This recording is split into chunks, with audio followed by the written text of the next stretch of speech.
అహ్మదాబాద్లో బాలాజీ మందిర్ మన తెలుగు వాళ్ళ ఆలయం. అందుకే కిందన కూడా అన్నమాచార్య అని ప్రత్యేకంగా తెలుగులో రాశారు. ఇక్కడ ఇగో అన్నమాచార్య విగ్రహం బాలాజీ మందిర్ బయటన. ఇలా ఇటు వస్తే ఇది మందిరం, బాలాజీ మందిరం. గరుత్మంతుడు ఆంజనేయ స్వామి బయటన ఇగో గాలిగోపురం. అక్కడ నుంచి ఈ సైడ్ ఇలా వస్తే దశావతారాలు ఇక్కడ విగ్రహాలుగా పెట్టారు.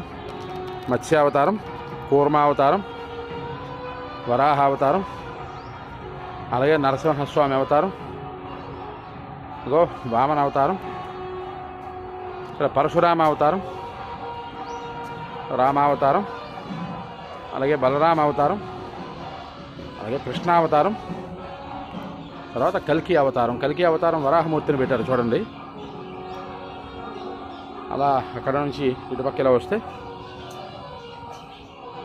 శ్రీవారి పాదాలు, గోమాత. ఇది ఆలయ తాలూకా బయట వ్యూ ఇదంతా కూడా. ఇంకా ఆలయం లోపలికి మనకి సెల్ ఫోన్ అలౌడ్ ఉందా లేదా అన్నది మనకు తెలియదు. ఇది ఆలయం లోపల ప్రదేశం. చూద్దాం ఆలయం లోపలికి వెళ్తే ఏమిటి ఉన్నదా, సెల్ ఫోన్ అవకాశం ఉందా లేదా అన్నది.